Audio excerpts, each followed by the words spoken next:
Tocan a tu puerta con una sonrisa amable. Traen folletos brillantes que prometen paz, esperanza y vida eterna. Su imagen es impecable.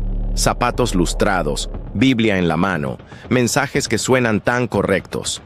Pero, ¿y si detrás de esa sonrisa hubiera algo más? ¿Y si esa organización tan pulida escondiera un sistema de control basado en el miedo, el silencio y la obediencia absoluta? Hoy vamos a levantar el velo. Lo que escucharás en este video es lo que los testigos de Jehová no quieren que sepas.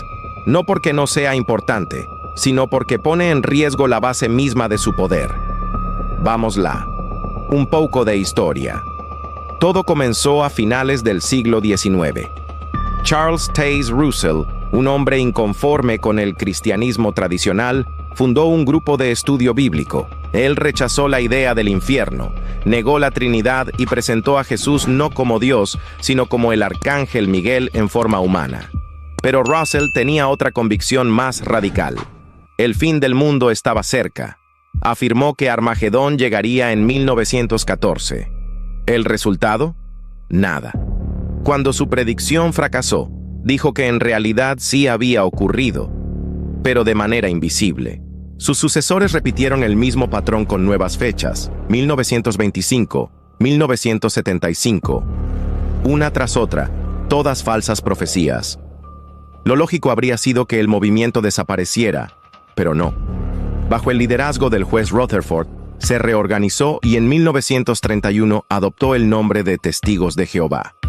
A partir de allí, ya no se trataba solo de fe. Se trataba de obediencia ciega. ¿Sabías que existe una doble cara? A los ojos del mundo exterior, los testigos de Jehová parecen gente pacífica. No van a la guerra, no participan en política, no celebran cumpleaños ni fiestas. Pero dentro de la organización, la realidad es muy distinta. Los miembros son enseñados a creer que todo lo de afuera está bajo el control de Satanás, que dudar es rebelión contra Dios, que cuestionar, aunque sea en voz baja, es equivalente a suicidio espiritual. ¿Y quién decide lo que está bien o mal? Un pequeño grupo de hombres en Warwick, Nueva York, el cuerpo gobernante. Ellos se autoproclaman como el único canal entre Dios y la humanidad. Cuestionarlos es jugarse la vida. Antes de continuar, quiero pedirte algo importante. Si este tema ya te está abriendo los ojos, suscríbete ahora mismo al canal, haz clic en la campanita y activa todas las notificaciones. YouTube muchas veces esconde este tipo de contenido, y tu apoyo es la única manera de que llegue a más personas. Dale like a este video y compártelo con alguien que necesita conocer la verdad. Créeme, lo que viene a continuación puede cambiar la manera en que entiendes esta organización, porque lo que verás hoy no es religión, es control disfrazado de fe. Y la primera verdad que vamos a destapar tiene que ver con esos hombres que se sientan en Nueva York y dicen hablar en nombre de Dios. El cuerpo gobernante, canal de Dios o tiranos espirituales. No llevan coronas, no se sientan en tronos, no tienen ejércitos ni espadas. Y sin embargo, para más de 8 millones de testigos de Jehová en todo el mundo, estos 8 hombres en Warwick, Nueva York, hablan en nombre de Dios mismo. Se hacen llamar el cuerpo gobernante.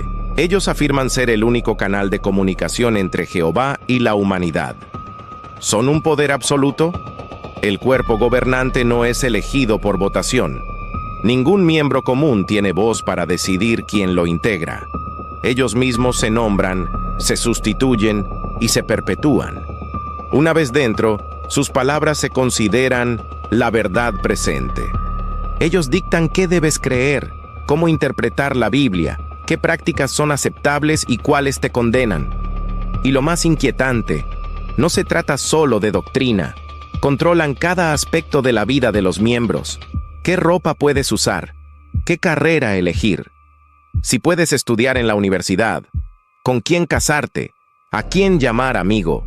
Todo, absolutamente todo, pasa bajo su mirada. Pero, ¿qué dice la Biblia? El cuerpo gobernante se presenta como indispensable. Insiste en que nadie puede entender correctamente las Escrituras sin su guía oficial. Pero la palabra de Dios dice algo muy diferente. En 1 Timoteo 2:5 está escrito: porque hay un solo Dios y un solo mediador entre Dios y los hombres, Jesucristo hombre. Un mediador, no 8, no un comité central, solo Cristo. Si Jesús es suficiente, ¿por qué se necesita un grupo de hombres para interpretar lo que ya está revelado? Hay un peso debido al silencio. Lo más alarmante no es solo lo que enseñan, sino lo que prohíben. Si un testigo cuestiona al cuerpo gobernante, aunque sea con una simple pregunta, inmediatamente es señalado como rebelde, orgulloso, incluso como apóstata. Y esa palabra dentro de la organización equivale a una sentencia de muerte social. Un apóstata es considerado peor que un incrédulo. Es alguien que traicionó a Jehová. ¿La consecuencia? Ser expulsado. Y no solo eso, tus propios amigos, tu pareja, tus hijos, tienen la orden de no volver a dirigirte la palabra. Hay varios testimonios que revelan miedo. Un ex anciano declaró: nos decían que dudar del cuerpo gobernante era dudar de Jehová mismo. Vivíamos con miedo constante de hacer la pregunta equivocada. Esa no es la fe que enseña Jesús. La fe verdadera no se basa en el terror, sino en la libertad de amar y servir con el corazón. El cuerpo gobernante ha sustituido la confianza en Cristo por un sistema de obediencia ciega a hombres. Eso no es cristianismo, es tiranía espiritual. ¿Están entrenados para obedecer? Desde pequeños, los niños testigos aprenden una sola idea: Jehová confía en el cuerpo gobernante, así que tú también debes confiar. No se les enseña a estudiar la Biblia por sí mismos. Se les enseña a aceptar sin cuestionar. No se les anima a pensar con independencia. Se les entrena para silenciar sus dudas. Ese patrón crea adultos que no confían en su propia conciencia, sino únicamente en las directrices de Warwick. Te hago ahora una pregunta inevitable. Si de verdad estos hombres fueran guiados por Dios, ¿por qué necesitan tanto control? ¿Por qué tanto miedo a las preguntas? ¿Por qué expulsar a quienes solo quieren entender mejor la verdad? Cuando una organización exige obediencia ciega y castiga la duda, eso ya no es fe, es manipulación. Y si el cuerpo gobernante controla lo que debes creer, también controla lo que ocurre cuando sus profecías fracasan. Porque sí, durante más de un siglo anunciaron el fin del mundo una y otra vez, y en cada ocasión se equivocaron. Pero lo más sorprendente no es el error, es lo que hicieron después de fallar. Profecías fallidas que nunca se cumplieron. Cuando alguien asegura hablar en nombre de Dios, lo mínimo que se espera es certeza. Un profeta verdadero no se equivoca. Un profeta verdadero no improvisa fechas.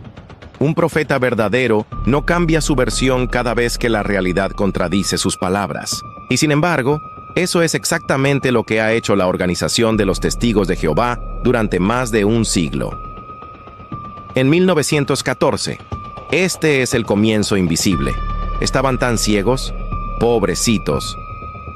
Charles Taze Russell, el fundador, predijo que el fin del mundo llegaría en 1914. Sus seguidores estaban convencidos de que verían a Jesús regresar en gloria y a los reinos de este mundo caer. Pero cuando llegó el año, nada pasó. No hubo Armagedón, no hubo resurrección de muertos, no hubo destrucción mundial. La explicación fue aún más extraña. Sí ocurrió, pero de manera invisible. Según ellos, Jesús había comenzado a reinar en el cielo en 1914, aunque nadie en la tierra pudiera verlo. En 1925, la segunda decepción, la casa vacía. Ya daba señales, pero no lo creían. El sucesor de Russell, el juez Joseph Rutherford, fue aún más atrevido. Anunció que en 1925 regresarían personajes bíblicos como Abraham, Isaac y Jacob para gobernar la tierra. Tan seguros estaban que construyeron una mansión en San Diego llamada Beth Sarim, la casa de los príncipes. Allí supuestamente vivirían los patriarcas resucitados.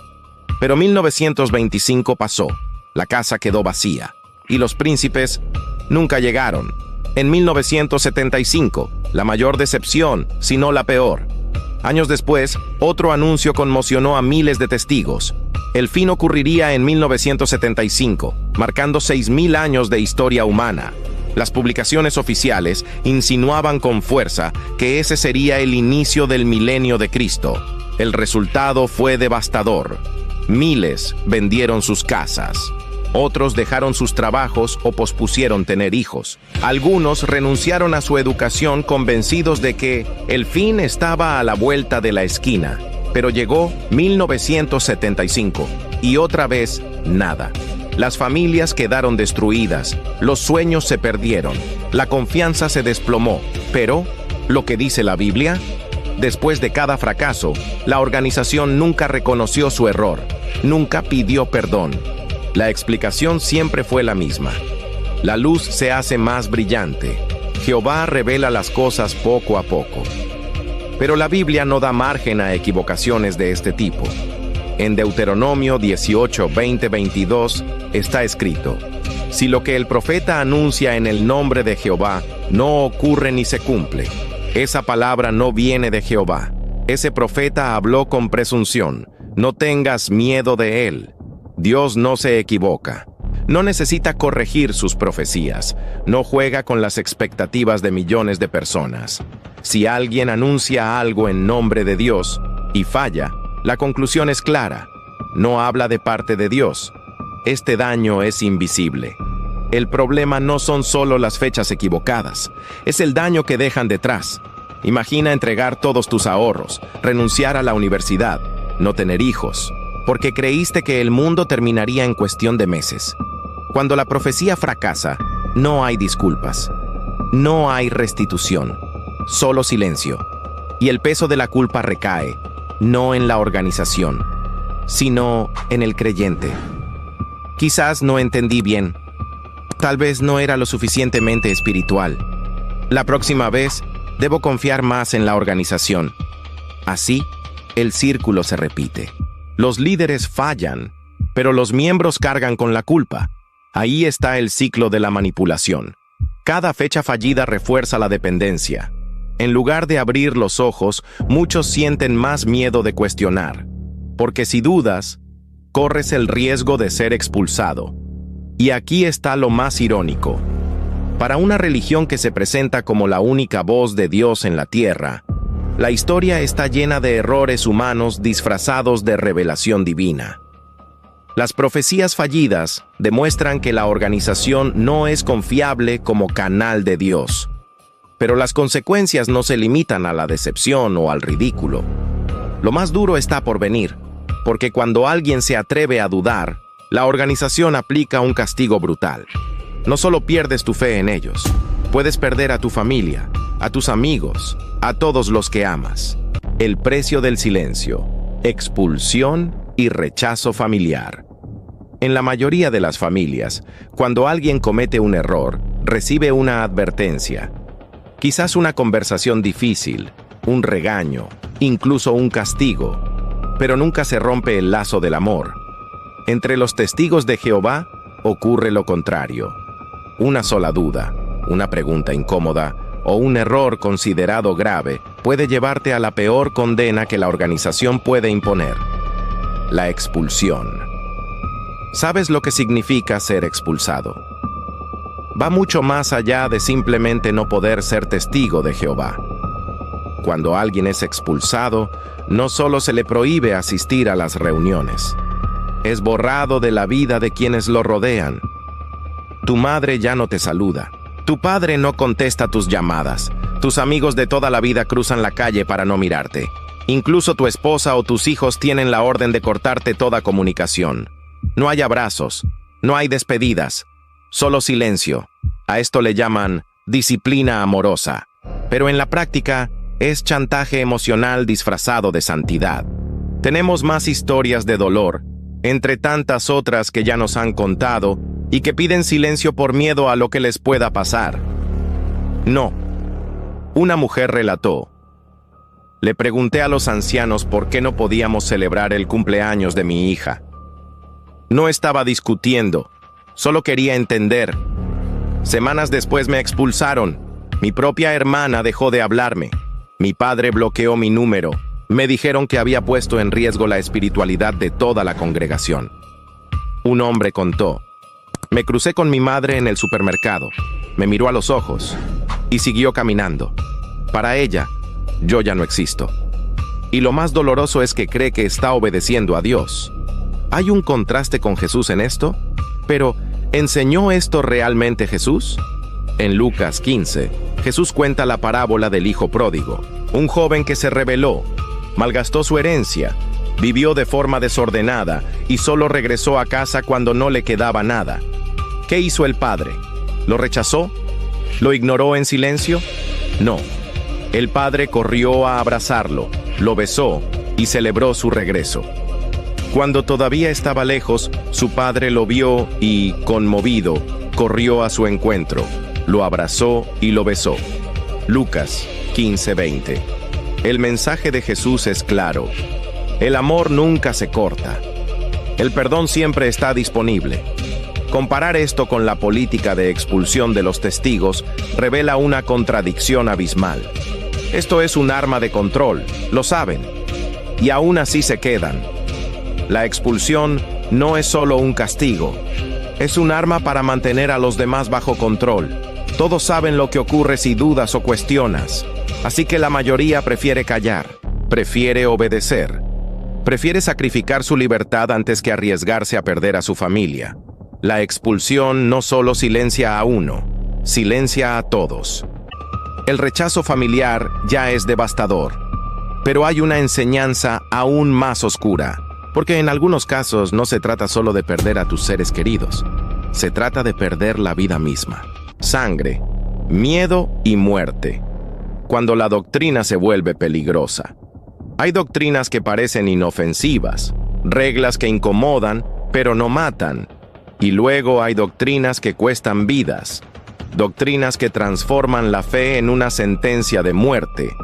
Una de las más controvertidas y trágicas enseñanzas de los testigos de Jehová es su prohibición absoluta de recibir transfusiones de sangre. ¿Sabes qué es la prohibición? Según el cuerpo gobernante, aceptar una transfusión, incluso en una emergencia, es una violación de la ley de Dios. Mejor morir fiel, dicen, que vivir contaminado. Padres son instruidos para rechazar transfusiones incluso cuando se trata de salvar a sus propios hijos. Y muchos lo han hecho. El resultado, miles de muertes innecesarias. Hay un texto que ellos utilizan mal y lo saben. La base de esta enseñanza se encuentra en pasajes como Hechos 15:29, donde se ordena a los cristianos abstenerse de sangre.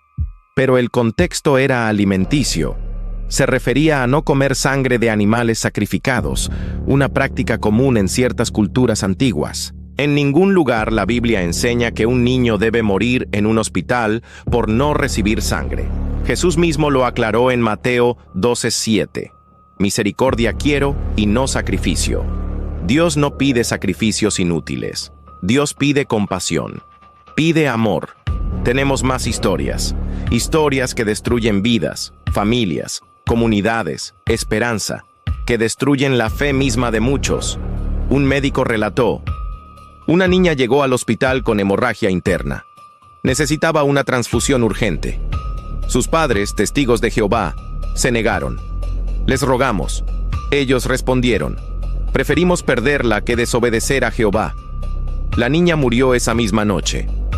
En otro caso, una joven de 26 años murió tras dar a luz porque rechazó sangre. Dejó huérfano a su bebé recién nacido. En lugar de luto, la congregación la aplaudió como ejemplo de fidelidad. ¿Eso es fe? ¿O es fanatismo? ¿Es este un dilema imposible? ¿Lo es? Lo más cruel es que si un testigo acepta una transfusión en secreto para salvar su vida o la de su hijo, se arriesga a ser expulsado. Eso significa perder a toda su familia y comunidad. Es un dilema perverso, morir obedeciendo o vivir y perderlo todo. Ningún padre debería enfrentar una elección así. Ningún Dios de amor exigiría semejante cosa. Todos en el mundo saben cuál es el verdadero mensaje de Cristo. Jesús sanaba en sábado, aun cuando la ley lo prohibía. ¿Por qué? Porque la vida estaba por encima de las reglas. El Hijo del Hombre es Señor aún del sábado.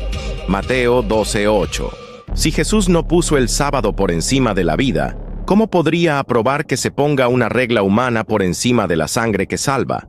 La respuesta es clara. Este mandato no viene de Dios. Viene de hombres que se creen con autoridad para decidir quién merece vivir y quién debe morir. Y sin embargo, aun con lo trágico que es perder a miles de personas por una doctrina, hay algo aún más oscuro. Un secreto que no se habla en los púlpitos. Un dolor escondido en los archivos internos de la organización. Porque la sangre no es el único tema donde la torre de vigilancia ha puesto en riesgo la vida de los inocentes. En el próximo capítulo, veremos lo que ocurre a puertas cerradas, cuando el problema ya no es la doctrina, sino los abusos. Secretos en la sombra, abusos y encubrimientos. Algunas batallas se libran a la vista de todos. Otras se libran en silencio, entre paredes cerradas, donde la verdad se sofoca y el dolor se oculta. Durante décadas, la Organización de los Testigos de Jehová ha enfrentado denuncias graves. Abusos sexuales a menores encubiertos para proteger su reputación. No en tribunales, no con justicia, sino en salones del reino, en reuniones secretas de ancianos. ¿Sabes cuál es la regla de los testigos de Jehová? El sistema interno funciona con una política absurda y peligrosa. Para que una denuncia sea tomada en serio, deben existir 2 testigos oculares del abuso. Piénsalo. ¿Quién podría presenciar un acto de abuso en la intimidad de un niño? Esa exigencia hace prácticamente imposible que una denuncia prospere. Si no hay 2 testigos, la instrucción oficial es clara. Déjalo en manos de Jehová. Es decir, silencio. Ningún reporte a la policía. Ningún apoyo profesional. Solo la orden de callar. Algunas voces las recibe con miedo y amenazas. Una sobreviviente relató: tenía 10 años cuando le conté a los ancianos lo que un hermano de la congregación me hizo. Me preguntaron si alguien más lo había visto. Dije que no.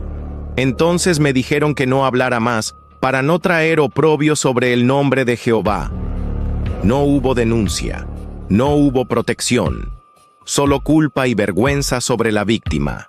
A través de la red de noticias, canales de búsqueda, docenas de documentos filtrados.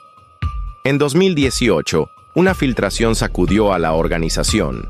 Miles de documentos internos de la torre de vigilancia revelaron que la sede llevaba décadas acumulando archivos de casos de abuso en todo el mundo. Miles de denuncias, miles de víctimas, casi ninguna reportada a las autoridades. Los archivos estaban allí, guardados, pero la justicia nunca fue notificada. Hay millones y millones de investigaciones globales contra todo esto. En países como Australia, Estados Unidos y Reino Unido, investigaciones oficiales confirmaron el patrón. Los testigos de Jehová protegen a los abusadores, transfiriéndolos de congregación en congregación. Las víctimas, en cambio, quedan desamparadas, sin apoyo, sin justicia, y muchas veces estigmatizadas como si fueran ellas el problema. Pero, lo que enseña la Biblia, la palabra de Dios no es ambigua en este tema. En Efesios 5:11, Pablo escribió: no participen en las obras infructuosas de las tinieblas, sino más bien denúncienlas. La instrucción bíblica es clara: exponer el mal, no encubrirlo. Jesús mismo denunció a los líderes hipócritas de su tiempo. Nunca protegió a los corruptos. Nunca mandó callar a los inocentes. Predican mucho sobre la reputación de la organización antes que sobre la compasión por los demás. ¿Por qué entonces el cuerpo gobernante actúa diferente? Porque para ellos, lo más importante no es la seguridad de los niños, sino la imagen de pureza de la organización. Un pecado oculto es preferible a un escándalo público. Un abusador protegido es más útil que una víctima escuchada. Ese no es el camino de Cristo. Ese es el camino de la hipocresía institucional. El silencio tiene un precio que muchos pagan caro para tomar sus decisiones. Las consecuencias son devastadoras. Niños que crecen con traumas de por vida, familias destruidas por la vergüenza, sobrevivientes que cargan culpas que nunca fueron suyas. Y mientras tanto, el abusador continúa libre, protegido por el silencio. Una ex testigo lo resumió así: me di cuenta de que para ellos, la reputación de la organización valía más que mi vida. Después de ver falsas profecías, doctrinas mortales, expulsiones crueles y abusos encubiertos, una pregunta surge inevitable. ¿Debes estar preguntándote si hay una salida? La respuesta es sí. Miles de personas la han encontrado. Y en el último capítulo veremos que, más allá de la torre de vigilancia, existe algo que los testigos de Jehová no pueden controlar: la libertad. La libertad más allá de la torre de vigilancia. Salir de los testigos de Jehová no es sencillo. No es como cambiar de iglesia o dejar un grupo de estudio bíblico. Salir significa perder a tu familia, perder a tus amigos, perder tu identidad, todo aquello que por años definió quién eras. Muchos exmiembros describen el proceso como caminar hacia un mundo desconocido, un mundo del que siempre les dijeron que era oscuro, peligroso, dominado por Satanás. Pero cuando dan el paso, descubren algo diferente. Descubren libertad. Es hora de despertar y sabes que lo necesitas. Miles de ex-testigos están reconstruyendo sus vidas. Algunos regresan al cristianismo tradicional. Otros exploran nuevas creencias. Otros simplemente aprenden a pensar por sí mismos por primera vez. Todos tienen algo en común: el coraje de hacerse la pregunta que dentro estaba prohibida. ¿Es esto realmente la verdad? Esa simple pregunta se convierte en el inicio de una vida nueva. Busca una comunidad que te apoye, no que te condene. Hoy existen comunidades en línea, grupos de apoyo, foros y hasta congregaciones que reciben a ex-testigos con los brazos abiertos.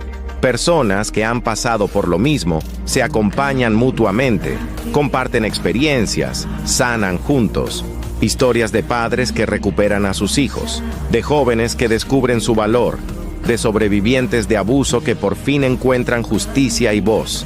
Hay una verdad más grande. La Biblia lo dice claramente en Juan 8:32. Y conocerán la verdad, y la verdad los hará libres. La verdad de Dios no encadena, no destruye familias, no condena a niños a la muerte, no protege a abusadores. La verdad de Dios libera, da vida, trae paz y compasión. Si lo que crees demanda silencio, miedo y la ruptura del amor, quizás no es la verdad. Hay un nuevo comienzo para ti. Por eso, si estás escuchando este mensaje y fuiste testigo de Jehová, quiero que sepas algo. No estás solo. Tu historia importa. Tu voz puede ser la luz que alguien más necesita para salir de la oscuridad. Suscríbete ahora mismo a este canal. Haz clic en la campanita y selecciona todas las notificaciones, porque YouTube suele ocultar este tipo de contenido. Dale like a este video y compártelo con alguien que necesita escuchar la verdad. Y lo más importante, déjame tu comentario abajo. Cuéntanos tu experiencia. Cada testimonio rompe un poco más el muro de silencio que esta organización ha levantado. Este no es el final. Es apenas el comienzo. Seguiremos exponiendo, investigando y mostrando lo que muchos callan, porque la verdad no pertenece a unos pocos. La verdad es de todos. Hasta la próxima. Mantente curioso, mantente valiente y nunca dejes de hacer preguntas.